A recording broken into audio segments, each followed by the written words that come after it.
ندیم ایک غریب مگر باہمت لڑکا تھا۔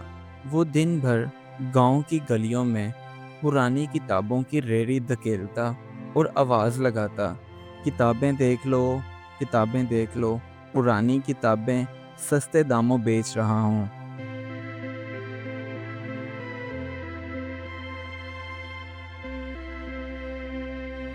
اکثر لوگ اس کی بات سنے بغیر گزر جاتے، کچھ ندیم پر ہنستے تو کچھ کہتے کتابیں بیچنے والا بھوکا ہی مرے گا، یہ کبھی کامیاب نہیں ہو سکتا۔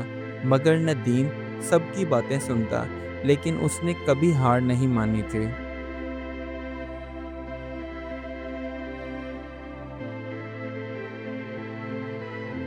ندیم کی ماں بیمار اور کمزور تھی، اس وجہ سے ندیم کا کمایا ہوا زیادہ تر پیسہ اس کی ماں کی دوا اور دودھ پر خرچ ہو جاتا۔ وہ بیچارہ ہر رات ماں کے پاؤں دباتے ہوئے دعا کرتا، یا اللہ کچھ ہماری مدد فرما۔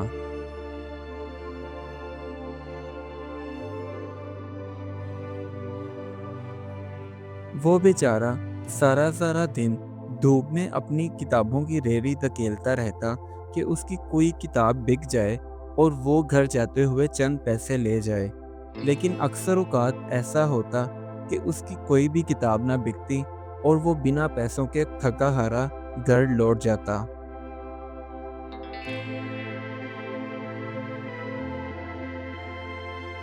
ایک دن ندیم روز کی طرح کتابیں بیچ رہا تھا تو اس کے پاس ایک فقیر آیا اور اس کے ہاتھ میں ایک چمکتی ہوئی کتاب تھی۔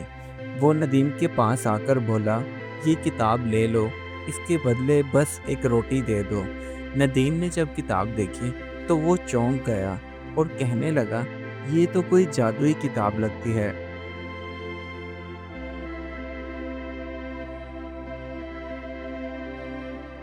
پہلے تو اسے لگا کہ یہ فقیر کی کوئی چال ہے، مگر پھر بھی اس نے اپنا کھانا فقیر کو دے دیا تو فقیر نے مسکراتے ہوئے وہ جادوئی کتاب ندیم کے ہاتھ میں تھما دی۔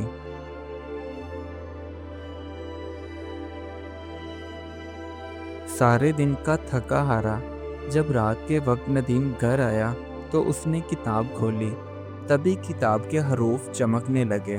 کتاب بولی، سچائی، علم اور نیکی کے راستے پر چلنے والا ہی میرا مالک بن سکتا ہے۔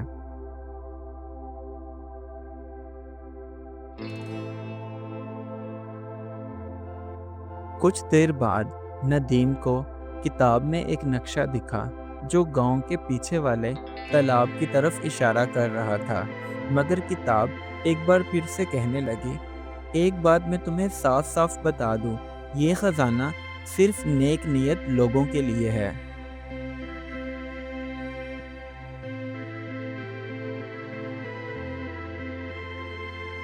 اگلی صبح جب ندیم گھر سے نکلا تو اس نے اپنا ذہن بنایا تھا کہ وہ آج سارا دن نیکی کرے گا۔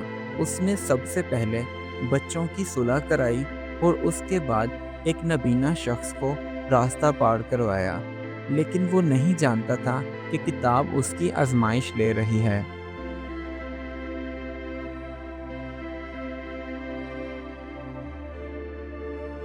اس کے بعد ندیم ابھی تھوڑا آگے ہی گیا تھا تو اسے معلوم ہوا کہ اسکول کی بر وقت مرمت نہ ہونے کی وجہ سے اس کی چھت گر گئی ہے اور اب ماسٹر صاحب کے پاس اتنے پیسے بھی نہیں ہیں کہ وہ گاؤں میں ایک نیا اسکول تعمیر کروا سکیں۔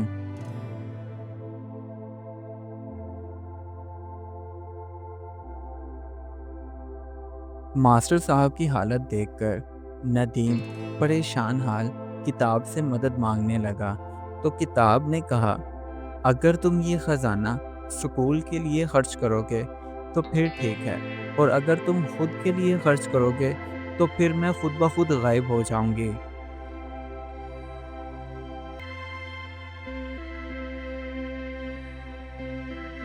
اس جادوئی کتاب نے ندیم کو ایک نقشہ دیا۔